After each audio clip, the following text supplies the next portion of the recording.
Adversity? Bring it. The struggle? We welcome it. Snooze on life? Never that. We are Dave Regina and Mike Pirelli, and this is the No Snooze Podcast. Come on.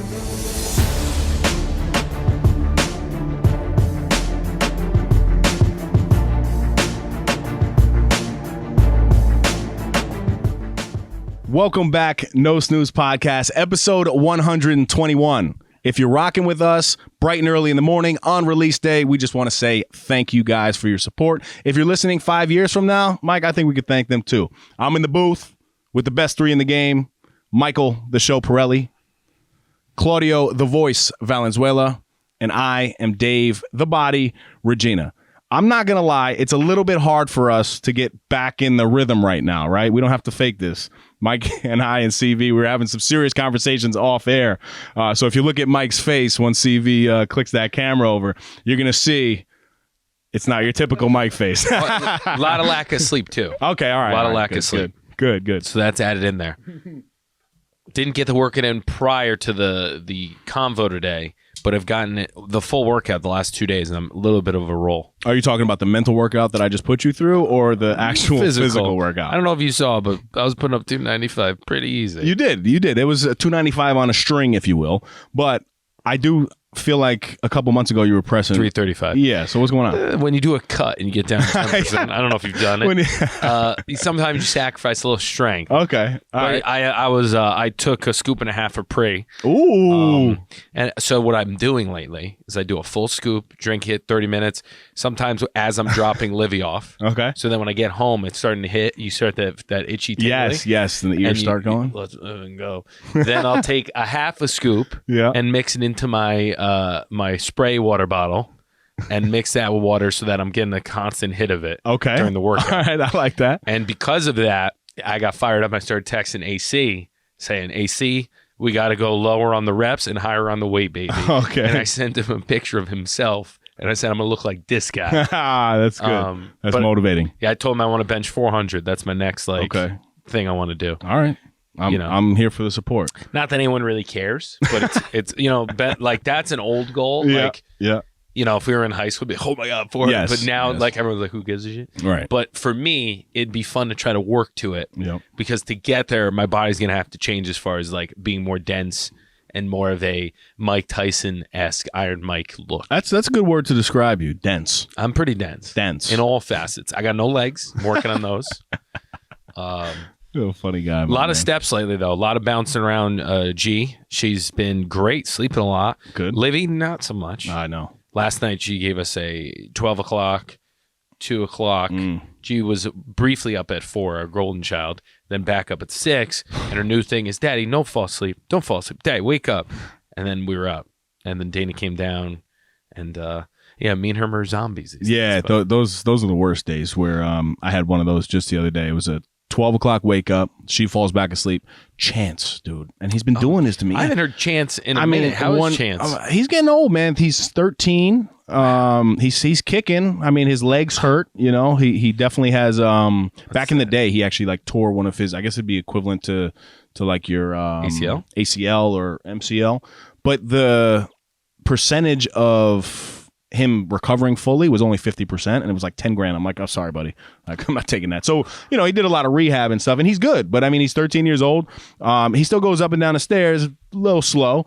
But I think Callie keeps him young. So then he wakes up at 1:30 to go to the bathroom. Callie gets up at 3, then 4:30, and then from 4:30 on, it's just like you can't. I forgot about when Petey gets up. When the two kids are sleeping good, and then Petey gets you up to go to the bathroom, you want to kill him. Yeah, come on. And it's not his fault. Right, I know. He gets no attention. And that's the thing, though. In that moment, you want to be like, kick him or something. Okay. But then you feel bad. I'm like, oh, he's an old man. I mean, what's 13 times 7, CV? That's a lot. He's old, man. No, 37, 70, 91. Yeah, he's old. So somewhere between 70 and 91 years old. No, it's 91.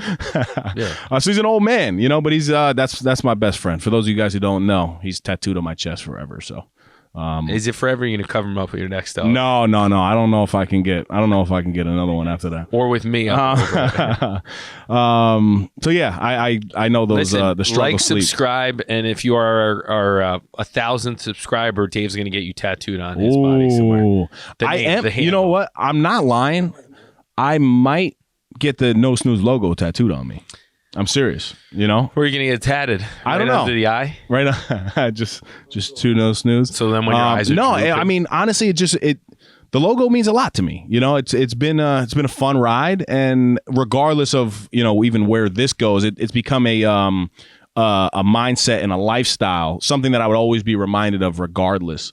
And I see it everywhere I go. I mean, this logo is already tattooed on my brain. In your brain.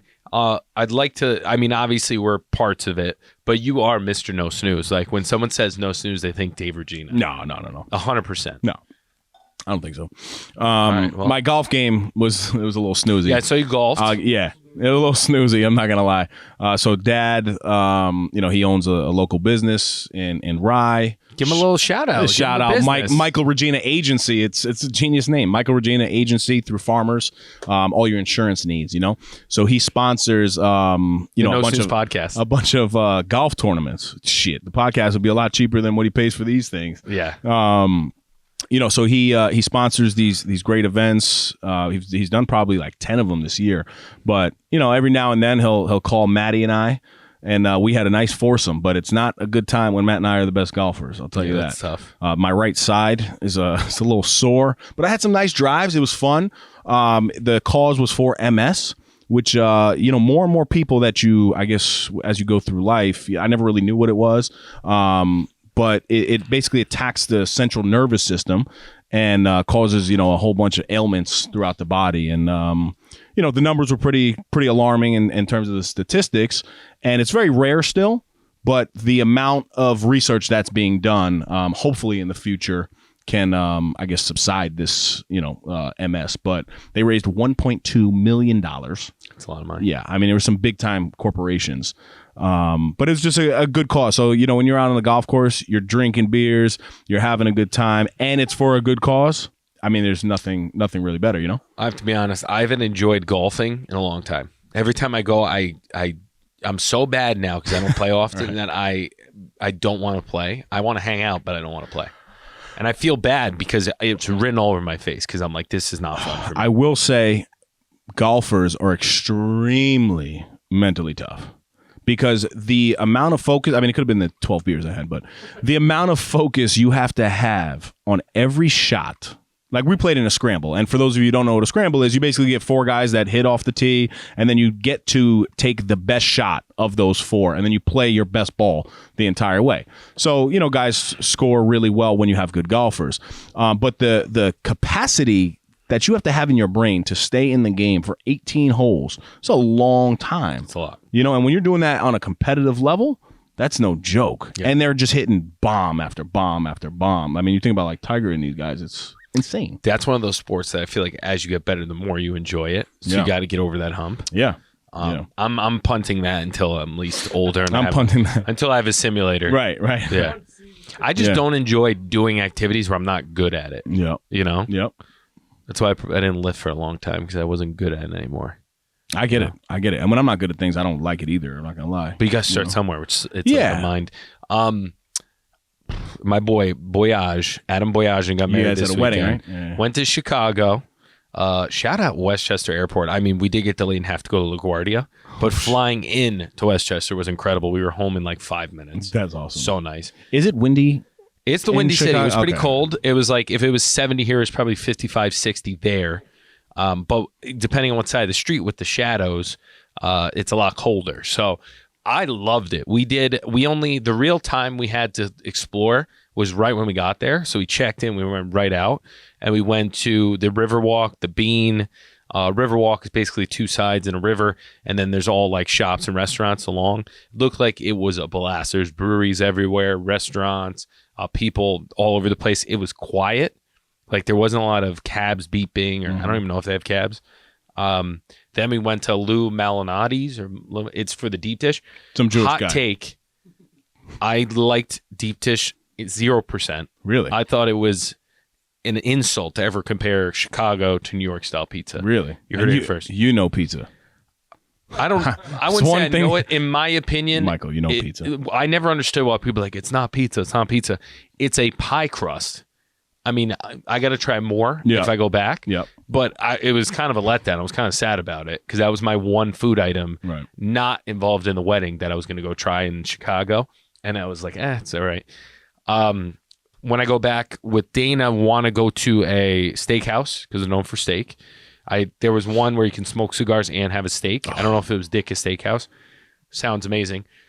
About the wedding, Armenians know how to party. Okay, it was a traditional Armenian wedding, which basically they throw 2 weddings. The first night is the welcome party, where it was basically a wedding at the Armenian church, and they had like a polka Armenian band. You're saying Armenian. Is that how you say it? Yes. It's not Armenian? No, Armenian. Really? Listen. Fun fact. I'm half now after that weekend.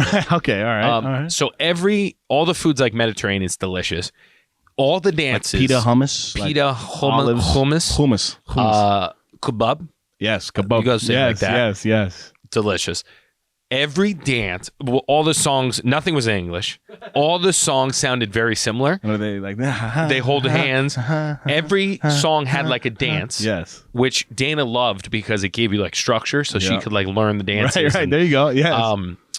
So first night, I was getting my bearings with the dances because you have to hold each other by the pinkies. So if you're not doing it and you're going left or going right, you're like hurting the other people. It's tough. Okay. So first night I was getting my bearings, did a couple dances, right? The easy ones like clap and run by each other in a couple steps. Clap, run by each other. Then the wedding night came, right? And I told Adam, I said, listen, I'm going to be more Armenian than your Armenian friends tonight in those dance lines. And I want to let the brothers of the bride know tomorrow that they were tremendous, by the way. The 2 younger brothers. You're saying tomorrow or Tomorrow's his name tomorrow. Gotcha. Tomorrow. Okay. And her brothers were like very good. They whistle loud, like which is an Armenian thing when people are like during dances to like hype people up. Okay. They throw money like greet people. Singles. No? Okay. Hilarious. All right. But day 2, I'm not exaggerating. I was in between the brother of the bride, the other brother of the bride, and then as far as the eye can see, Armenians around me. I wasn't in the American part. I was in the Armenian part. And we were doing these like hops and my feet and knees are killing me still. The cardio and each song's 5 minutes long. Yeah, okay. You do 5 dances. That's a 25-minute workout. That's a lot. I run for 20. Right? And you only run a half a mile in 20 minutes. And I'm running at a 4. You know what I'm saying? I'm not running at a fast one. And your pinkies are being tied up here. So this is serious workout. I have to say on the levels of fun weddings, this was at the top of the list because I knew kind of what to expect, but I didn't know how I was going to enjoy it.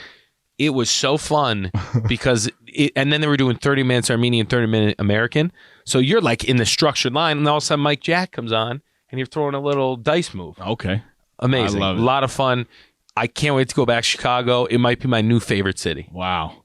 New York, I love. Chicago just seemed like it was digested. Like you could see things. The buildings were farther apart. You could like walk and not run into people.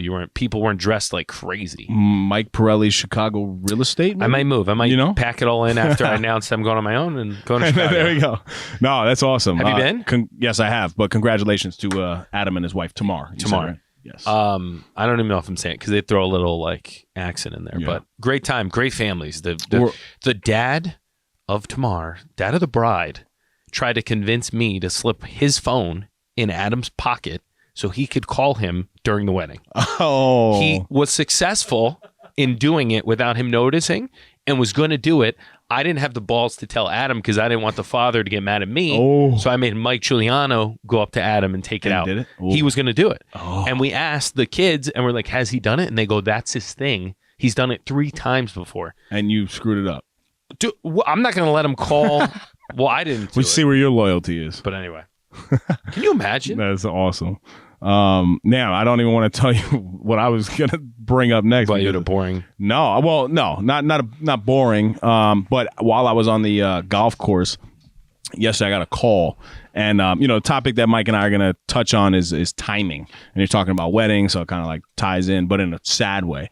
So one of my great mentors, his name is Michael Bump Walsh, right? And they called him Bump because he's missing a thumb. right? So they call him Bump. Young guy, middle-aged guy, worked, for the county for over 30 years, ends up passing away. So I get the phone call yesterday from a very good friend of mine, Mike Broder, CV, you know Mike. And, he was sick, but nobody was really expecting it to happen that quick. So he ends up passing away, and talk about timing. His daughter is getting married on Saturday. Oh. Right? I mean, and then when you think about that, so Mike gives me that news right before I get on the golf course, and I was like, one, I used to play golf with Bump a lot. Like, we actually used to play on the county courses a whole bunch of times. So it was a fun thing. So I said, well, hopefully I can hit one straight for him. And I ended up hitting pretty good, so, it was nice. But then also throughout the whole round, I'm thinking of, whatever you're going through at that time is not as bad as what, somebody else is going through. Imagine this poor family that now has to have a wedding. And what do you really do? At this point, you can't cancel a wedding so 7 days. Yeah, 7 days prior. It's almost like you have to have the party regardless. It's going to be an emotional wedding. Right? That's what I'm saying. And just a sad, sad time, man. So rest in peace, Mike Walsh. Have you watched the Redeem Team? No. Oh, yes. Fire. I did. I know, but the Kobe parts were so tough to watch. That was tough to watch. Yes, absolutely. So if you haven't seen, I'll tell you where to go watch your latest. It's a documentary, right? Yeah, documentary. Great documentary. The Redeem Team is basically the USA basketball team that was trying to redeem themselves from years prior, because after the Dream Team with Michael Jordan, Magic Johnson, Larry Bird, all of the greats. John Stockton, that's true. Karl Malone, yes, sir.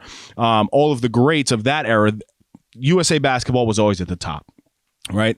And that was when they were the Dream Team. Then, I guess for whatever reason, we took our foot off the gas, and we were sending college players, right? We were sending college players. Then that's how I guess the Dream Team came about. So then we started losing games. We were losing to, we lost to Puerto Rico, we lost to Germany, we lost to France, and I guess it was unacceptable for the United States to be losing games because we were always so dominant in basketball. And then we drafted up the Redeem Team. And this documentary highlights the players on that team, which included Chris Paul, Carmelo Anthony, name them, LeBron James, Kobe Bryant, all of the players, I guess, of the age range that we kind of know now. Yeah. But it was a great documentary. But to Mike's point, LeBron specifically and Kobe had a lot of conversations that were going on that were very lighthearted conversations. They showed a little birthday celebration for Kobe Bryant, which was a nice, beautiful thing. But it's just sad. Oh, when he was holding his daughter. Oof. Well, now having a daughter, and then you think about how he went out. I always think he lived a full life, more than a lot of people will live that live longer. But his daughter didn't have the opportunity. Yes. Which is so hard to think about, is she didn't even have the opportunity to go do all the stuff that he was at. So it's tough. It's tough to watch. I was on the plane, I don't know if I can finish this. Yeah. And thankfully it ended. Yeah. What's the name started when he was talking about him, the announcer? Oh, yes. And he started getting emotional. I was like, oh, geez. Yes. When someone gets emotional and I'm locked in on a movie, I'm like, and I just start looking around. Someone's cutting onions. Yeah. I know. But anyway, not to get morbid, but what I took from it was that he just put on a blistering pace, and I wonder if he had this thing in the back of his head where he was my time's limited for some reason. Yeah, I always think about that, and I think that way. So and that's why he went so hard. Yeah, right. But it makes sense. He did everything he wanted to do, and obviously you want to see your kids grow up. But wild. And then also, so this past weekend. And we like to come with real topics that kind of happen, or at that least are timely, that are timely. Nice, no pun intended. Is that a pun? Is that a pun? I don't know. That is a pun, right? Okay. I thought it was literal. And it was. There's a pun intended. Does anybody say that? No, I don't think so. But so we go back and forth on topics that are very relevant in that time of our life. So the other day, I am driving casual. 2:45 in the morning in New York City, right? Like I said, casual, 2:45 a.m. I'm leaving a spot for my buddy's birthday. Thank God I wasn't, drinking. I had a couple early on, but I was fully functional to drive. Thank God. And nowadays, more than ever, you have to think about that, especially as a father, right? So I go to make this left. Boom, NYPD. sirens go off, and I'm like, oh boy, I get shook. I have the windows tinted. They probably saw the free Starbucks in there. Like, I'm like, these guys are gonna target me, whatever. You're in the Flexus? Yeah, I'm in the Flexus. I had like 3 people in the car with me. She comes up and she's like, I'm Officer Erica, blah blah blah blah blah. This transaction is being recorded. And I said, no problem. What'd you pull me over for? She's like, well, can you pull these put these dark windows down? So I pulled it down. Another guy comes up on the right. And I'm nervous, like any transaction with police. Interaction. Any interaction, transaction, whatever. For whatever reason, I come from a family of law enforcement officers. You still get nervous with like the lights and stuff. And I've never been like racially profiled or anything like that. You know what I mean? But still, it's a nerve-wracking like experience. Yeah. But also, I understand they're pulling over a car late at night, dark tinted windows, so they're probably on defense too. Thank God, Davey deals. Right, I have a Secret Service badge in my wallet. So I give her, after she's done with her like little recording message that she was recording with the body cam. I said, what did you pull me over for? And she said, well, we're monitoring this left, but we believe that you made this left when the light changed. I said, well, I absolutely did not make the left. I know when the light is green, I can go, and when it's red, I stop. So because it was green, I made the left, but no problem. So she's like, can I have your license and registration, please? And I'm saying it in a funny way, but I was super respectful the entire time. So I give her the badge with my ID. She literally just looks at me, and she was like, you have a very nice day, sir. I'm like, oh my God, that's great. That's not the timing piece of the story, right? Then we're driving home now. So I got lucky on that. Driving home. An article comes out and it says shortly before 3 a.m. on the same block that we were on, 45 shots go off, 1 man killed. A guy is walking down the street right outside the spot we were, walking down the street with an open firearm. Jesus. And the shots go crazy. 45 shots. Talk about timing. It's wild. Right? And then we were all like, we're thanking God, like, this is crazy, blah, blah. So when I was thinking about timing, I didn't want to give you the story over the phone. Yeah. But that was the thing that was really in my mind because, you're talking a matter of minutes in the same location, which is like just bizarre. And I think things like that happen all the time in terms of like timing. Like people get rich off the stock market in terms of their timing. People get rich off real estate in terms of timing. But like sometimes it's luck. Sometimes it's really hard work. Sometimes it's a mix of the two. So I want to have a conversation with you about like just timing in general. But crazy story, right? That's wild. Yeah. When you said the topic, the first thing I thought about was just how in general I've come to realize there's no good timing on things, and stuff happens when it needs to happen, and you just have to embrace it rather than fight it. Now, do you think though there is the right time for things ever? Yeah, I think there's the right time as far as like this is, although it's the hard timing, not ideal timing, it's the right time. Like, yes, it would have been easier to leave my company after the kids are older. Right. Versus having a 2-month-old, putting extra pressure on everything. We're going into a holiday season, the market's tanking, like all these things are pointing you towards it'd be easier to time this in a year. But in my thought, I'm like, this is the right timing. Everything is lined up to give me an opportunity to part ways and go do my own thing. So I think, yes, there's the right time in a lot of things. But I also think if it's meant to be, you'll make it happen. And a lot of people get caught up in like just making the decision of things.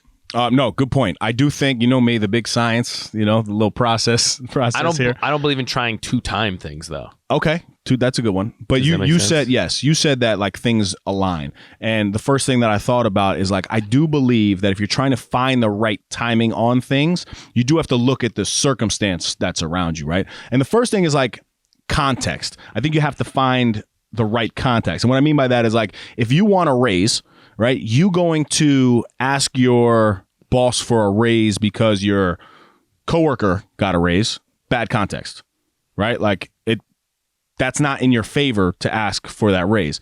But if you're like, hey, listen, I just smashed the past 6 months of the sales goals by 30%, like that's good context that contributes to your favor to add to the timing. Now pair that with how your boss is feeling and all that stuff, but you're at least having context. So when you were saying alignment with some of the things that are around you, that's kind of where my brain was. Does that make sense? Yeah. It's timing is everything. Right. I mean, with everything and anything, it's when you ask for something, I know when we don't sleep, now I know not to try to be like, hey, do you mind taking the bait? Because You're more irritable. You got to recognize when people are more irritable. With me, if someone asks me something like first thing morning after I'm stressed, all this stuff, I'm a lot more likely to not give the correct answer.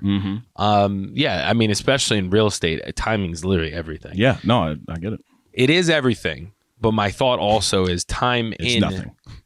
I thought you were going to say it's everything, but it's nothing. It's important to try to time things and have good timing, but I also come from the belief that if you have a long enough time period, timing's less important, right? So like, if you plan on having a property and your plan's never to sell, then yeah, you could try to time the market, and the timing might be good when the market crashes, but even if you pay it an extra 10%, if it's going to be 50% in the future, appreciate, who gives a shit, right? Yeah. So like, why stress over that little nuance, right? So that's something I feel like stuff happens in my life and I'm able to see things, like even reading books. I come onto these books that I've read in the past, and I revisit them, and I read something and it really hits because of where I am mentally, emotionally in my life and my trajectory. And it has such a different effect than it did 2 years ago. Yes. Right. Or I have a conversation with someone and I'm at this point where I'm stressed about, for example, I saw Adam Boyage. Chances of me seeing Adam Boyajian's dad this weekend were high because I was going for his wedding, but I never see him. And he was one of the first people that when I started all my entrepreneurial things would give us advice and I'd listen. So he was asking me about the new company and he's like, what's your strategy for this? What's your strategy for that? And we had a good conversation. And then he said something that resonated. He said, what I do is I try to make myself always available. And I'm not saying available and having an hour conversation, but answering phones. Hey, listen, I'm with the kids. It's his wedding day. I'll give you a call tomorrow. Hope all is well. Right. I'm like, I usually send people to voicemail if I don't have the info. But now I'm trying to build out, I'm starting from scratch again, building out the book of business under my reputation.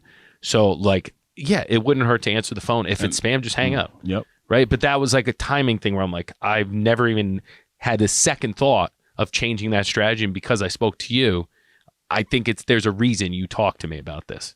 Does that make sense? That makes perfect sense. And it's a fire advice right there. I mean, but so often if you're busy, if you're busy, family too, right? Like if Dana calls, like, yes, I can be like, hey, like, excuse me, I'm answering.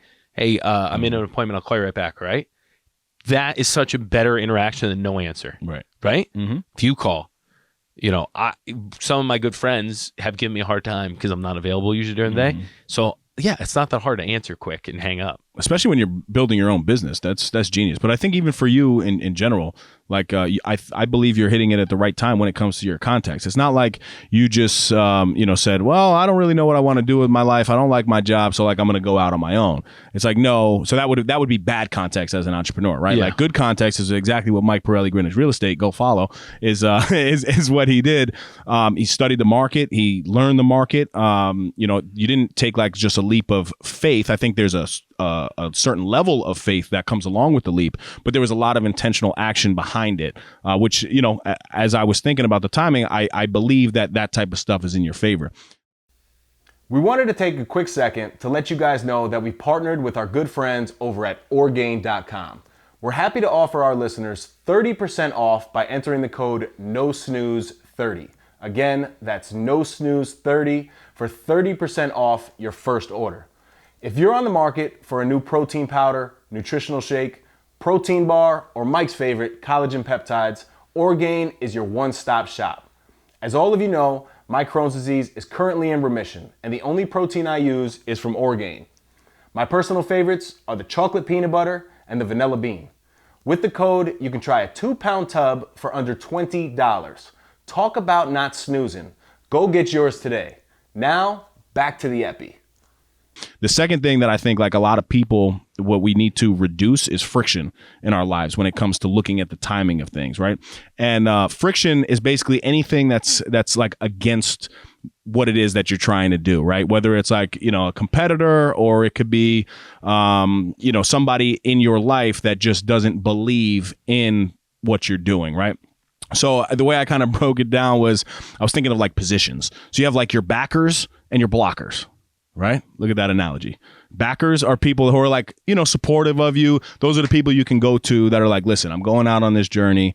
Like, you have complete support from the people that back you. Those are the backers. And then you have the blockers, the people who are the negative Nancys that, when you talk about Greenwich, Connecticut, they're like, oh my God, it's completely out of my price range, or it's just, they're not maybe intentionally blocking what you're trying to do, but more often than not, you run into those blockers, right? And being able to identify how many blockers that you have versus the backers is something that, as you're trying to find the right timing, if everybody around you is a blocker, then it's probably not the right time to take that leap, right? And it's not just in relationships. It could also be the market, right? Is the market blocking you at this moment? Like, there's certain factors that I think you need to, as an entrepreneur or just a human being in general, you have to identify that friction and then try to reduce it as much as possible. So I agree with that. I think a lot of it comes down to the attitude, and you can't control everyone else's attitude towards what you're trying to do and the timing that you're trying to implement,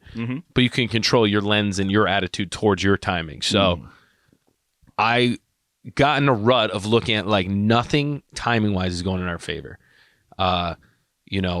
Just had kids, market, the rates are going up. My company's calling me, and we've had a week of negotiations, and I'm a month in of having a baby, right? So that's like the negative attitude I had towards the timing of my situation. Then I kind of had like a moment of clarity where I'm like, all right, let me look at this from a non-emotional, let's look at the facts. You had 2 kids, right?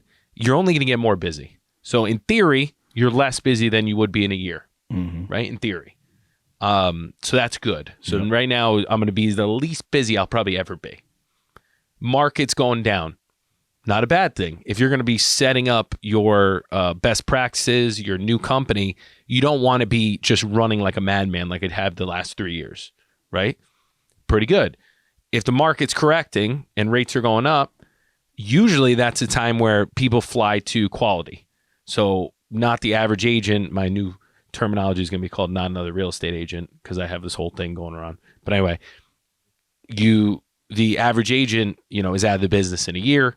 Like 90% don't make it 5 years, or 87% don't make it 5 years. So in this past market, people can join and sell a house immediately because there's real no skill.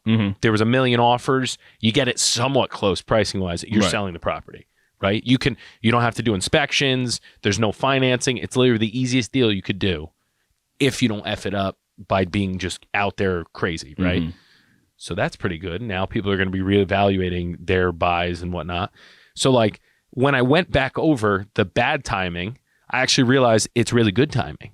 And if it's really good timing, then when I rationalize that to myself, then I really want to work hard to take advantage of good timing. Versus your attitude is bad timing, I'm just going to survive. Whereas if you're like, it's good timing, it's time to put your foot on the pedal, right? So like I found myself in this negative mind space, and you can blame it on the lack of sleep, you can blame it on the stress, you can blame it on everything. But it came down to my just attitude.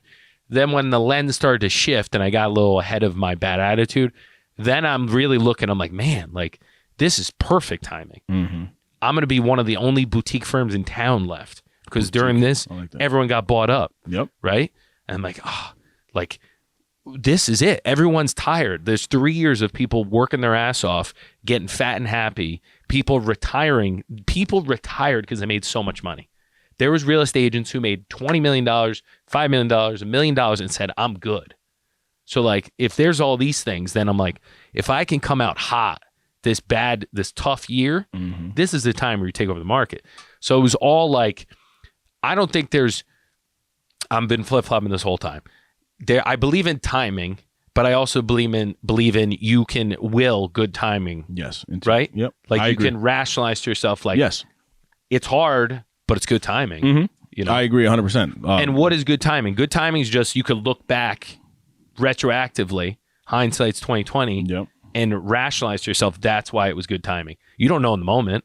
No. Right? Yep. I mean, there's certain factors I think like we're talking about. But yeah. You think. Well, well you can prove explained. yourself right. And the way that I'm even hearing that ties in with my next little thing about staying flexible and then aligning your goals with the environment, the current don't environment. Fight the right. You're Correct. against the current. Yes. So I think like goals in general are never a straight line. You're gonna have your give me a word. Your ebbs and flows. Ebbs and flows. That's what I was. You see what I'm saying? That's my That's guy. 3 cups of coffee. That's right, and the scoop and a half of Pre. No, not today. When I get home, I'm. But yeah, I mean, there's ebbs and flows. There's ditches. There's hills. There's mountains. There's like never this line that like you're just gonna take this leap and then everything's just gonna work out, right? I know this like podcast. It's something that I listen to. It's on the top of my list. It's called the No Snooze Podcast, right? Good one. And subscribe. NoSnoozeShop.com. But literally, think about that during a time where we actually came out of the gate, and I believe our first episode dropped 1/6/2020, right? And that somewhere around there. Before. Literally, COVID hits 3/15/2020, right around March, right? It could have been very easily. We could have very easily not gone the route that we went, because there was a couple weeks that we were like, whoa, like, maybe we shouldn't meet up this week. Maybe we shouldn't do this. And then the Zoom era came along, and, the brains behind all of the no snoozery that goes on is Claudio Valenzuela said, you know what, we could just, get 2 mics in, and we'll just have a conversation, and then we'll edit that and we'll put it up. So it allowed us to keep moving forward during a time that literally the world stopped. Right. And I wouldn't have had the time initially if we didn't. Wives were pregnant. There was a lot going on. But we were home, which made it a little easier to focus on getting this going. And then by the time the market picked up again, we at least had a flow. But I think that's perspective, yeah, right? Yeah. Because we could have easily chose the perspective and the route of like, this timing is not good. Yep. Like, we're not going this route. Whereas we actually did the opposite, and we were like, no, let's utilize our resources, which is something like I'll talk about next. But the resources were available to us, and even though the environment was in a situation of like, it's not safe to go outside, you're going to catch, the monkeypox or whatever's next. We were just like, all right, well, we'll find a way to do it. And I think because we already had the skill set and I guess the flow of what we were doing for the past 2 months prior, we were like, no, let's just keep this going, because we didn't want to stop, right? Yeah. You can't be a new podcast and then just get out of the game. Like, 3 episodes. Fun fact too, Tell Mike Sent You was dropped the week after COVID hit. So we had 2 in the hopper. We almost didn't even put out the show. I had a conversation with Chris. I'm like, listen, restaurants are not doing well. So I don't know if this is the right time to put this out. And then after talking with him and just kind of thinking it in the big perspective, I'm like, well, now's the time, if ever, we need to support and try this. Well, that's a good thought process to have. How do you think you had that thought process? What? With No Snooze? No, I'm being serious. I'm asking a real question. How do you think you had that? Because I think that's the problem. What? Right? Like, most people would be like, well, no, it's not in my favor. So what made you think? I said, so the thing that I've been repeating in my head is like, it's not helping anyone not being public. So like, or not getting out there, right? Whenever I do something and I'm not going to put it out, I'm like, what's the downside in putting it out? No one sees it? Then it's the same as if, what's the upside? People see it and they like it. So I'm like, put it out. Mailers, right? I have all these stamps that I bought, $500 worth of stamps, and I'm sending a ton of mailers. And every time I look at the stamps, I'm like, they're doing no good sitting on my desk. Send out more mailers. What's the downside? No one sees them, but at least they're not on my desk. Right. I spent the money. Gotcha. F it. Yeah, but I think that's a skill, man. That's definitely a skill. But so it's funny, that whole situation. So No Snooze, people are home. People probably have gravitated towards us because they've been in a little more of a funk than past. Exactly. Right? We as well. I mean, I know it's helped me. Tell Mike Sent You, it's something that people are new to town can really embrace. I didn't know all of New York was going to move to Greenwich. Now all of our fans are from New York. So like, if we never put it out, I can't look back and be like, this was perfect timing for something like this. Right? But in the beginning of it, you don't think it's good timing because you're like, oh man, like the world's shifting. So, the thing that I'm thinking about now as far as timing for like the family life and routine, I used to get a lot done between 4 and 9 and, call it 7 and 10. Now I'm lucky if I get 9 to 11 on the back end and I just can't get anything done between 4 and at least for now. So I had to really think like, all right, well, if it's the new time is 9 to 5, then I need to make sure that I'm efficient in those hours, and it is what it is, right? So I think you can be flexible and know that it's not forever. Yes. And although you have to be stubborn to a extent, you have to work with what you have and try not to fight a lot of the stuff that's going on, and just try to embrace it and try to be flexible enough to work what you need to do within it. Right. And I found that even more so now with 2 kids, knowing that it's not going to be perfect and it'll probably get easier, but now the timing is going to be tricky. So you got to at least try to go with the flow and be very vocal with clients about like, hey, listen, after 5, it's very difficult for me to get out. But I can work in these hours, and when I'm in these hours, I'm available. Right. So like giving a solution, but that's been something where I wanted to be so stubborn, be like, no, I'm working out this time. This is when I like it. This is when I enjoy it. Versus the reality is I can't. So you have to adjust. Yeah. No, I like it. I think, if you're like me, you struggle, and I'm not just talking to Mike, I'm talking to the listener here.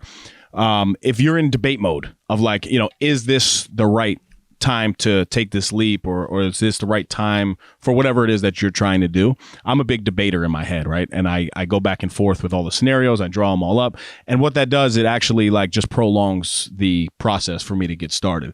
But a way that I've identified that helps me is looking at the factors that are around you, right? You do have like your your resources.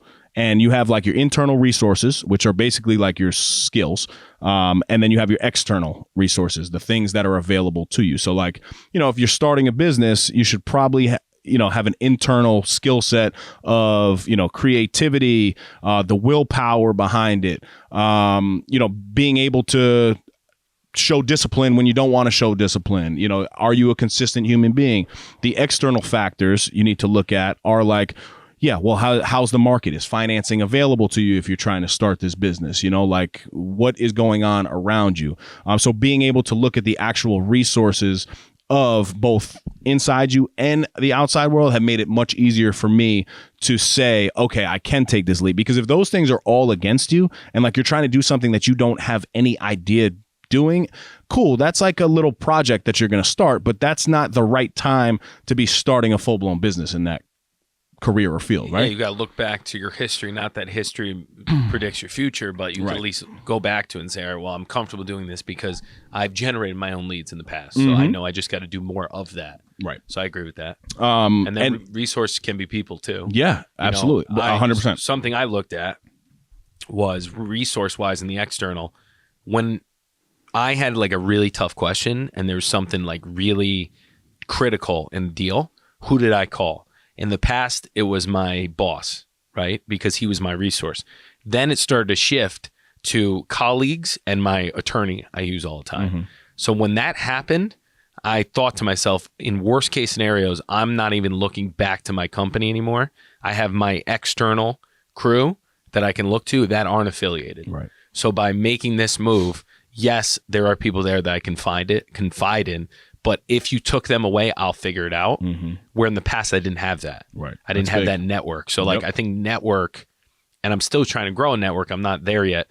But when you have a network, you have a little more confidence and you'll be able to figure stuff out apart from whatever you're leaving. Yeah. And then the social media world, like, finding the right timing for that, I think there's a lot to do with the trends. Right? Like you have to trend with what is going on. And social media is actually, I think it's an easier form because the trends are there for you, right? Like, yes, it's one thing to put something out on Instagram, but it's also another thing to go behind the scenes in Instagram and like, add the music that's trending online or, going on TikTok and doing certain things. Like for us in terms of the podcast, Instagram has been king, but there's a lot of businesses that pop off of, TikTok and the other outlets. And then also we're in a space now that we are involved in everything to where if one dies, we still have all of our audio platforms. You know what I mean? So, not putting all your eggs into one little trend, but looking at the bigger scope of like any potential trend that can come your way. And the momentum. You do that well. Well, I think momentum goes hand in hand. So, and I'm very listing geared right now. But the reason I think about it this way is like when you sell something, your timing is limited, but you're able to hit that community back up and then point to a previous success. So for example, I sold 4 multifamilies in this area of Coscob. And I pulled a stat and I said, in the last 2 years and the timing I've been involved in your market, I've sold 20% more on a price per square foot and in half the time. So that's effective if you have the recency of something to point to. Mm-hmm. So like I challenge people to look at an achievement and think how you can leverage that with some recent timing to get to your next opportunity, right? Like with No Snooze, and we do these challenges. So like in my head, I'm like, all right, I have this challenge. I've made a lot of progress. It's going to be crucial to try to roll into another challenge, because the timing's in my favor. I have things to look back to that are recent that I can pull from and then gain confidence to get to the next thing, Hell yeah. I love it. My boy Hermosi, which I've been following religiously lately. He's a big dude, huh? He said, if you want to be billionaires, think you can find people's success and their ability to turn results from decades to days. He's like, speed is everything. And timing is like timing things, but timing is also speed.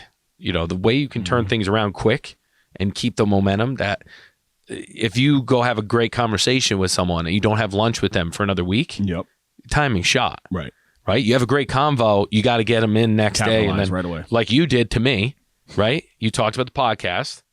And then I said, yeah, well, let's put up an Instagram, see if you did it immediately. Then the next day you got a meeting with Claudio and you met with, so like that is something people don't think about. Right. People think you can like have these conversations over months. That's a very good point. Yeah. And I mean, I wouldn't think about it. I guess I was very strategic about what I was doing, obviously, but yeah, but you don't procrastinate either. When you it's urgency. There's urgency. Urgency. Yes. You got to go to the next thing. Yes. And that's really the only difference between getting stuff done and not getting stuff done. Correct. I feel like, I swear to God, I agree with that 100%. And I think everybody has this little thing in them, I swear, that like really tells you to go do something. Do it, right? You have that little voice. But then for whatever reason, you have that safety factor that like just, it just deters you. And then you find every other thing to be not negative about, but to like put you in the opposite direction of what that good voice is trying to tell you. Well, right? And that still happens to me. It happens to you all the time, right? And but that's good for people to hear, because here we are. We do things, right? You continuously do things, and honestly, I just try to make progress. I mean, every day is not a win, but in one facet of my life, I'm making progress, regardless if it's just a workout for the day, right? Like I've made progress on that day. So when you start to identify those things and you're just able to continue to take action, even when you don't want to, that's the separator of everything in life. And the action gets rid of the doubt, because like when you're taking the action, you don't have time to doubt yourself, and 100%. The doubt builds. And I feel like doubt is kind of like a wall, and the less you do, the more doubt builds up, and then the harder it is to get over the wall to start it again. Got to shout out Dana. She wanted to do something and have a conversation with her company, because she's just trying to touch base with them. And she's like, when should I go? I'm like, as soon as you can, because the longer you put it off. And to her credit, sent the email, went the next day. But even like I see it in her that when she does stuff quickly, like myself, it doesn't fall to the wayside and it actually gets done. Yes. What Mike's not telling you is Dana's starting a new company, Dana Pirelli, Greenwich Real Estate. My competitor. That's so funny. No, man, I love this. This was a nice, tight, jam-packed episode full of value. All over the place. But you got anything else on this? Right now would be a great time to go to NoSnoozeShop.com, get your gear. Hoodie season, sweatsuit season. Yes. What's the turnaround time on deliveries? Do we know? Should I call them and say what's going on? 7 Couple days. weeks? No, 7 days? Yeah, 7 days. 7 days sounds good. I mean, if you pay more, then it comes quicker. Then Mike has the little elves that run to the mailbox and they ship directly to Dave the cash. It comes quicker. Yeah. No, so then this will bring us to my favorite section, Dave's Dime of the Week. Dimes. So this one's it's kind of all over the place, because I feel like timing is just a tough topic. Vague. Like, it's so like open-ended, because it's like some people say timing is everything. Some people say timing is nothing. Yeah. Right? Some people are like, well, it's action-based. We said both in this. But here's one thing that is an absolute fact by the great Dr. Martin Luther King. It is always the right time to do the right thing. So regardless of anything else that's going on in your life, there's no wrong time to do what you know is right. Right? So it's not about the risk factor in terms of timing for this quote specifically, but there's never a bad time to be a little bit more kind to the person that's next to you, or to be a little bit nicer to your podcast host and not make fun of him because he's got small calves. All right? It's me. So we don't believe in timing anymore. I agree. Right. No, you get what I'm saying? So, and I know the process of what Mike and I were just talking about is very specific if you're trying to take a risk and you're looking for timing. Hopefully you can find some pointers. But in the grand scheme of things, like if we were all just freaking good people to one another, right? Everything else starts to fall in line. Like for you to be a good businessman, what do you got to be? You got to have really good relationships with people. You got to be nice to people, right? So even when you're a little lost in your thoughts, don't really look at the timing of things. Just do the next thing that you know is right. Right? That makes sense? Make yourself make good timing. Oh, wow. That was a quote and a half. I don't even know what to do. Make yourself make good timing. I like that. Make yourself make good timing. Beautiful. CB, you got anything for us, my brother? Oh, that means that we let him go. I don't know. We let him go.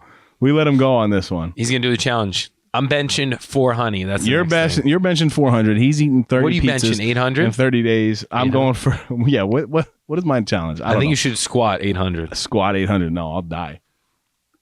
But listen, guys, we thank you. We appreciate all the support. Like, subscribe, go grab a hoodie or 2 or 7, to go right to Mike's new business endeavor. And I literally have just No Snooze stuff. I'm going to have Mike Perlick Real Estate stuff. I'll literally just wear my own brands. That's it. I mean, why buy Nike when you could buy No Snooze? You know what I'm saying? Why buy Nike when you can buy Mikey? Yes. I love that. We'll close on that. Listen, until next time, stop snoozing. Get up and get after it. Worry about your timing. That's another Effie in the books. Go follow us on Instagram and Facebook at No Snooze Podcast. Subscribe to our YouTube channel, No Snooze. Come on.